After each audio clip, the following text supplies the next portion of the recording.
स्वागत है हमारे इस YouTube चैनल पर। दोस्तों, आज स्वतंत्रता दिवस है, तो स्वतंत्रता दिवस की हार्दिक शुभकामनाएं। छात्रों, हम 15 अगस्त 1947 को आज़ाद हुए थे, तो आज़ादी के लिए हमें बहुत बलिदान देना पड़ा। तो इस आज़ादी को बनाना हमारा फर्ज है और आज़ादी का सही उपयोग करते हुए अपने देश को आगे बढ़ाना है।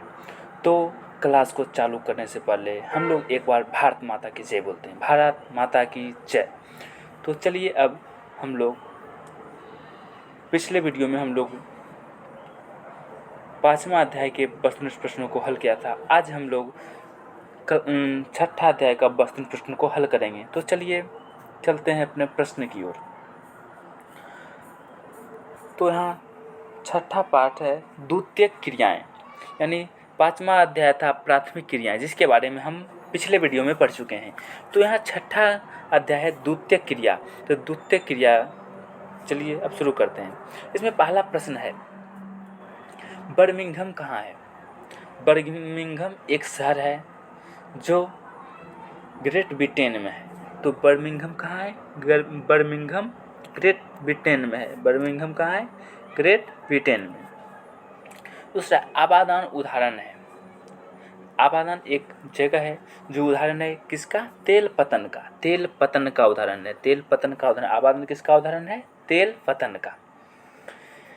प्रश्न संख्या 3, टोकरी बनाना किस आर्थिक क्रियाकलाप का उदाहरण है? टोकरी बनाना किस आर्थिक क्रियाकलाप का उदाहरण है? तो टोकरी बनाना जो है द्वितीयक क्रियाकलाप है। टोकरी बनाना क्या है? द्वितीयक क्रियाकलाप। अब द्वितीयक क्रियाकलाप क्या होता है? वैसा क्रियाकलाप जो प्राथमिक क्रियाकलाप पर आधारित होता है। यानी जैसे यहाँ पर दिया गया टोकरी बनाना, तो टोकरी बनाने से पहले बांस को उगाना होगा, तो बांस का उगाना हो गया प्राथमिक क्रिया और टोकरी का बनाना हो गया द्वितीयक क्रिया।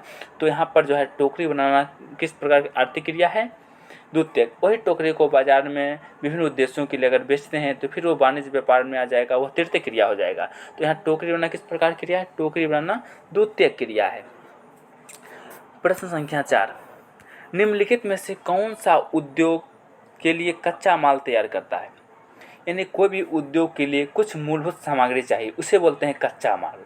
जैसे सीमेंट के लिए मुख्य कच्चा माल चूना पत्थर होता है। तो उसी प्रकार निम्नलिखित में से कौन सा उद्योग दूसरे उद्योग के लिए कच्चा माल तैयार करता है? यानी आधारभूत, यानी कोई भी चीज़ का आधारभूत उद्योग, यानी छोटा मोटा उद्योग जो उद्योग नाम सहायक होता है उसको बोलते हैं आधारभूत उद्योग। तो यहाँ पर प्रश्न है, निम्नलिखित में कौन उद्योग दूसरे उद्योग के लिए कच्चा माल तैयार करता है? तो आधारभूत उद्योग।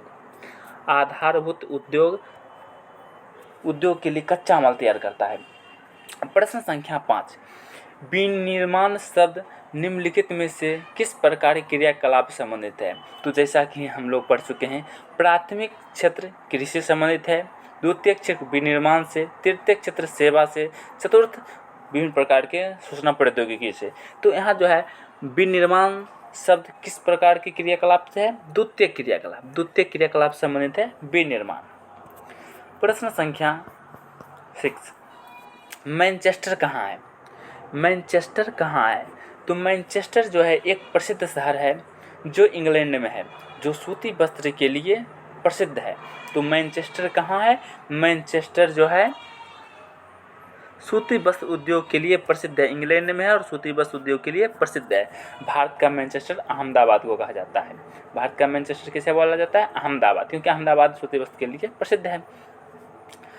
प्रश्न संख्या 7, बर्मिंघम किस प्रकार के उद्योग के लिए प्रसिद्ध है? जैसा कि पहले प्रश्न में पढ़े थे, बर्मिंघम कहाँ है? बर्मिंघम इंग्लैंड में है। बर्मिंघम किस लिए प्रसिद्ध है? लोहा और इस्पात के लिए। बर्मिंघम किस लिए प्रसिद्ध है? लौह इस्पात के लिए। लौह इस्पात के लिए इंग्लैंड का कौन सा शहर प्रसिद्ध है? बर्मिंघम। प्रश्न संख्या 8, चॉकलेट में कौन सा पदार्थ होता है? चॉकलेट जो कितना स्वादिष्ट होता है, एक प्रकार का उसमें रासायनिक पदार्थ होता है, उस पदार्थ का नाम क्या है?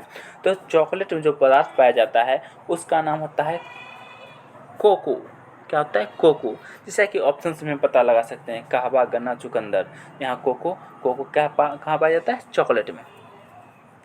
प्रश्न संख्या 9, निम्नलिखित में से कौन सी एक अर्थव्यवस्था में उत्पादन का स्वामित्व व्यक्तिगत होता है?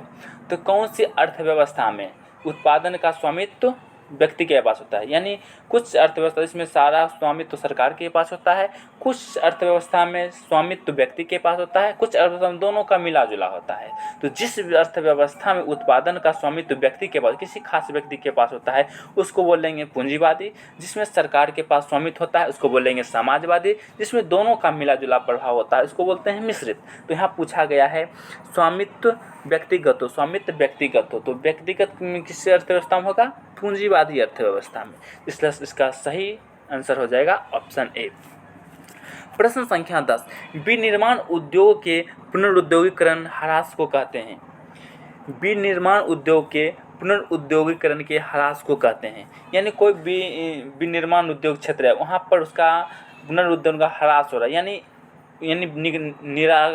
ऋणात्मक है, इसलिए इसको बोलेंगे निरुद्योगीकरण। निरुद्योगीकरण, इसका सही उत्तर हो जाएगा निरुद्योगीकरण। प्रश्न संख्या 11, हीरा काटने तथा पॉलिश करने के लिए किसकी आवश्यकता होती है? यानी हीरा जो एक बहुत ही महंगा पदार्थ है, तो हीरा को काटना, यानी विभिन्न डिजाइनों में काटा होता है, उसमें चमक के लिए विभिन्न प्रकार का पॉलिश किया जाता है। तो हीरा को काटने तथा पॉलिश करने के लिए किसकी आवश्यकता होता है? तो इसके लिए कुशल श्रमिक होना चाहिए। कोई भी व्यक्ति ये काम नहीं कर सकता है, इसके लिए खास किस्म का श्रमिक चाहिए जो भी उस कार्य में परिपूर्ण हो, यानी कुशल हो। तो हीरा काटने के लिए किसकी आवश्यकता होती है? कुशल श्रमिकों की। हीरा काटने के लिए आवश्यकता होती है कुशल श्रमिकों की। प्रश्न संख्या 12, निम्नलिखित में से कौन सा उद्योग सभी उद्योगों को आधार प्रदान करता है? यानी सभी उद्योगों को आधार प्रदान करता है। तो मुख्य रूप से कोई भी संरचना जो बनता है लोहा इस्पात से बनता है, कोई भी मशीन यंत्र कुछ भी बनता है पुल बनाने में इत्यादि में लोहा इस्पात का उद्योग होता है। इसलिए कौन सा उद्योग सभी उद्योगों का आधार प्रदान करता है? तो आधार प्रदान कौन करता है? लोहा एवं इस्पात उद्योग। लोहा एवं इस्पात उद्योग सभी उद्योगों को आधार प्रदान करता है। प्रश्न संख्या 13, उद्योगों का वर्गीकरण निम्नलिखित में से किस आधार पर किया जाता है?